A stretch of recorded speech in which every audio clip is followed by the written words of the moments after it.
Trucker. என்னோட video சேனலை நிறைய பேர் பார்த்துருப்பீங்க. நான் 35+ மவுண்டனுக்கு மேலே போயிட்டேன். நான் இப்போ எவரெஸ்ட் பேஸ் கேம்ப் போயிட்டு வந்திருக்கேன். ஃபுல்லாக நானே நடந்து போயிட்டு அச்சீவ் பண்ணியிருக்கேன்.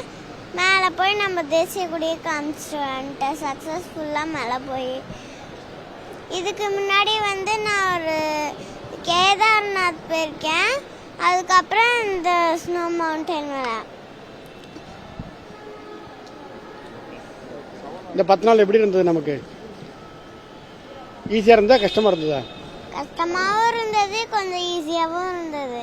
எத்தனை பேர் போனோம் நம்ம? ஃபஸ்ட்டு ஸ்டார்டிங்கில் எங்கள் அம்மா அப்பா நான் 3 பேரும் போனோம்.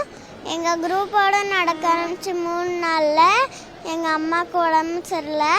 அதனால் நாங்கள் எங்கள் அம்மாவை புங்கிட்டங்காங்கிற ஒரு ஊர்லேயே தங்க வச்சுட்டு நானும் அப்பா கைடு அங்கிள் மட்டும் மேலே போயிட்டு அச்சீவ் பண்ணிட்டு வந்துட்டோம். முதல்ல எப்போதும் நாங்கள் இந்த ஃபால்ஸு ட்ரக்கிங் அந்த மாதிரி போக மாட்டோம். ஃபால்ஸஸ் அந்த மாதிரி தான் போவோம். அப்போ ஒரு நாள் ஒரு அங்கிள் எங்கள்கிட்ட சொன்னாங்க, இங்கே பக்கத்தில் ஒரு சிவன் மலை குட்டியாக இருக்கு, அங்கே போயிட்டு வாங்கன்னு. அங்கே நான் ஃபஸ்ட் டைம் போனேன். அது நல்ல எக்ஸ்பீரியன்ஸாக இருந்தது. அதனால அடுத்தடுத்த ட்ரக்கிங் நான் போக ஆரம்பித்தேன். என் பேர் ஸ்ரீதர்.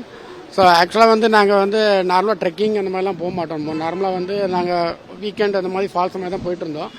சரி, அப்போது ஒரு டயத்தில் இவருக்கு ஒரு 3 வயசு 2-3 வயசு இருக்கும்.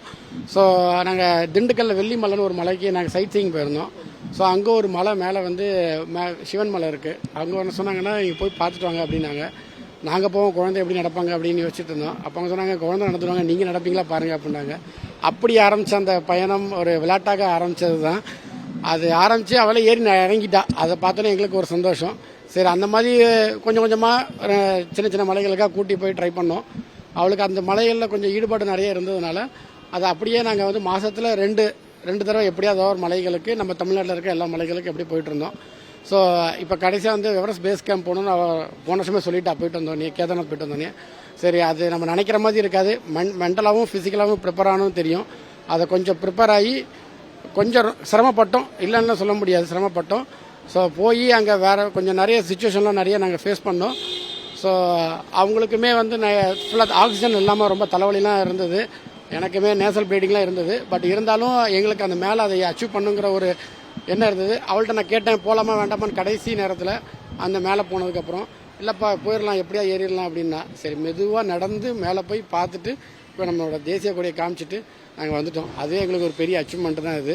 ஸோ அவங்களுடைய 3 வயசில் இந்த இதை ஸ்டார்ட் பண்ணாங்க. இப்போ 6 இயர்ஸு. ஸோ எனக்கு தெரிஞ்சு இவங்க தான் நம்ம தமிழ்நாட்டிலே ஃபஸ்ட்டு யங்கஸ்ட் கிட் அச்சீவர் இன் தமிழ்நாடு, நம்ம எவரெஸ்ட் பேஸ் கேம்ப் ட்ரக்குக்கு. ஸோ இந்த மாதிரி நாங்கள் நிறைய மலைகளை அவங்களும் ஏறி ஆசைப்படுறாங்க. ஸோ அதுக்கு உங்களோட சப்போர்ட்டு வேணும். நாங்களும் எப்படியாவது அவங்களுக்கு சப்போர்ட் பண்ணி அவங்கள ஜஸ்ட்டு நாங்கள் சப்போர்ட் பண்ணி என்கரேஜ் பண்ணுறோமே தவிர வேறு எதுவும் இல்லை. அவ்வளோதான். ஏன்னா அவங்க நடக்கிறது தான், அவங்க நடக்க முடியல, நாங்களும் நடக்க முடியாது. அவ்வளோதான். பிளே ஸ்டோர் மற்றும் ஆப் ஸ்டோரில் இருந்து பாலிமர் செயலியை QR கோடு மூலம் பதிவிறக்கம் செய்யுங்கள். செய்திகளை உடனுக்குடன் பெறுங்கள்.